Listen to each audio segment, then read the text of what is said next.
Pahlawan adalah monumen yang dibangun untuk mengenang perjuangan rakyat Surabaya dalam pertempuran 10 November 1945. Tugu ini berbentuk linggayoni yang merupakan simbol kesuburan dalam kebudayaan Hindu. Namun, desain tugu ini juga dipengaruhi oleh gaya arsitektur Eropa. Hal ini terlihat dari bentuk tugu yang ramping dan tinggi, serta penggunaan ornamen-ornamen Eropa seperti pilar dan patung. Oleh karena itu, tugu ini menjadi salah satu ikon di kota Surabaya. Asimilasi budaya Eropa di Tugu Pahlawan tidak hanya terlihat dari desainnya saja, namun dalam pembangunan tugu ini juga melibatkan para arsitek dan seniman Eropa. Salah satu arsitek yang terlibat dalam pembangunan tugu ini adalah Insinyur Suratno Sosrodiharjo, yang merupakan lulusan dari Teknische Hogeschool T Bandung, yang sekarang terkenal dengan nama Institut Teknologi Bandung. Asimilasi budaya Eropa di Tugu Pahlawan merupakan bukti dari pertemuan dua kebudayaan yang berbeda, yaitu kebudayaan Eropa dan juga kebudayaan Indonesia.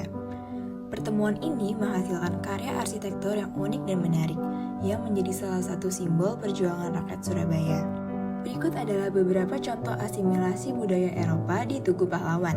Yang pertama, desain tugu yang berbentuk linggayoni, yang dipengaruhi oleh desain gaya arsitektur Eropa, yaitu gaya Art Deco. Kedua, penggunaan ornamen-ornamen Eropa seperti pilar dan patung juga merupakan pengaruh dari gaya arsitektur Eropa. Ketiga, penggunaan bahan-bahan bangunan seperti beton dan juga baja merupakan pengaruh dari teknologi Eropa. Asimilasi budaya Eropa di Tugu Pahlawan merupakan simbol dari semangat persatuan dan kesatuan bangsa Indonesia. Tugu ini menjadi bukti bahwa dua kebudayaan yang berbeda dapat saling bersinergi dan menghasilkan karya yang indah dan bermakna. Permisi Mbak, perkenalkan nama saya Gina Sofiana Dadirasti dari Universitas Airlangga. Hari ini saya mau bertanya kepada Mbaknya apakah berkenan. Kalau sebelumnya saya mau nanya dulu, Mbaknya namanya siapa? Najwa Gustianto. Namanya? Vina Gustiningsih. Oke. Jadi pertama saya mau nanya bagaimana bentuk terjadinya sih asimilasi budaya asing, khususnya budaya Eropa di Indonesia.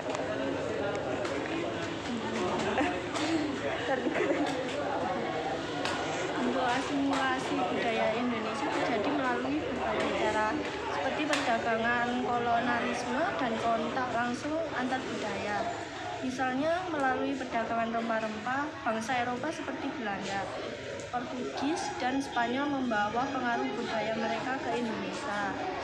Selain itu, penguasa kolonial Belanda selama berabad-abad juga membawa aspek-aspek budaya Eropa seperti bahasa, agama, dan sistem pendidikan yang kemudian meresap ke dalam budaya lokal.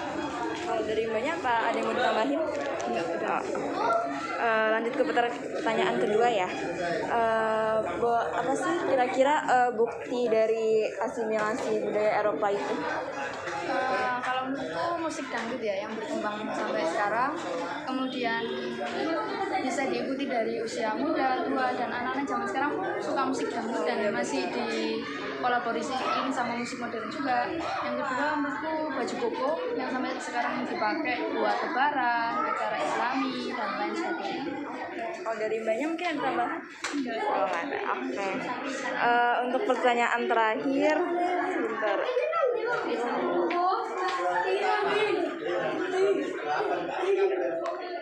Untuk pertanyaan terakhir, kira-kira menurut Mbaknya masih ada efek nggak sih dari asimilasi budaya Eropa itu sekarang? Masih sih dari karena juga dari ya itu tadi yang disebutin dia terbukti masih ada musik dangdut, sekasen, baju koko, jadi masih berkembang sampai zaman sekarang karena adanya faktor di mana perbedaan pihak yang berkuasa kepada pendatang dan minoritas, adanya pernikahan campuran yang memiliki dua budaya yang berbeda, sama keseimbangan dalam bidang ekonomi. Dari juga sama kira-kira. Oke. Terima kasih banyak ya Mbak waktunya. Maaf mengganggu. Makasih. Permisi Mas, saya Iqbal dari Universitas Airlangga ingin mewawancarai tentang apa yang terjadi dalam 10 November ini. Ya.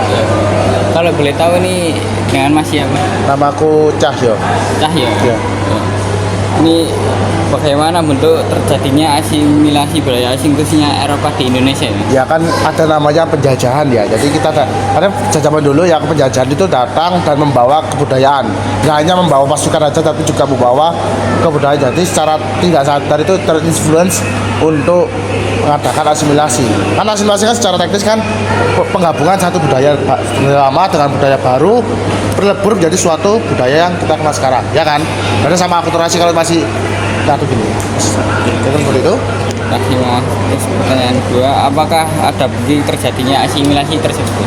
Ya kalau budayalisasi ya jelas kalau kita bicara kayak apa? Ini secara aplikasi asing ya. Ya. Itu baju pejuang. Misalkan contoh kan baju pejuang ini adalah bentuk dari asimilasi asing kan. Dulu kan pejuang cuma pakai baju daerah atau baju kayak karang dan sebagainya. Tapi pada masa ini kemudian diganti pakai baju jas yang lebih modern. Dan contoh yang paling bagus adalah Soekarno itu sendiri ya. Soekarno dulu kan pakai lebih di branding pakai Soekarno kan di branding pakai apa? Jas yang lebih modern. Terus ada kopiah juga. Ini yang membanggakan Indonesia. Asimilasinya kan seperti ini. Kopiah Indonesia, oke, tapi bajunya jas kemeja kayak gitu. Dan sepatu pakai sepatu yang boot atau seperti itu. Ya, itu contoh asimilasi. Ya. Terima kasih. Terus pertanyaan selanjutnya, apakah masih ada efek yang dapat kita rasakan dari asimilasi tersebut? Tentu saja ada. Ya, selain itu tadi ya, kita masih ada contoh lain seperti yang di bangunan-bangunan. Itu bangunan di Kota Surabaya kan yang terutama di Surabaya Utara dan di wilayah Tunjungan itu rata-rata masih berbentuk asli kan. Iya. Tapi sudah dimodif lebih lanjut berarti lebih Indonesia sekarang dan jadi lebih nasional. Kira-kira seperti itu sudah bentuk asli yang bentuknya gotik, yang bentuknya seperti bangunan-bangunan Eropa. Kalau kalian lihat foto di atas itu bangunnya kiranya tuh mirip sama Eropa sekarang. Ya, kira-kira seperti itu contoh asimilasi yang bisa kita rasakan sekarang. Terima kasih Mas. Ya, sama-sama. Ya.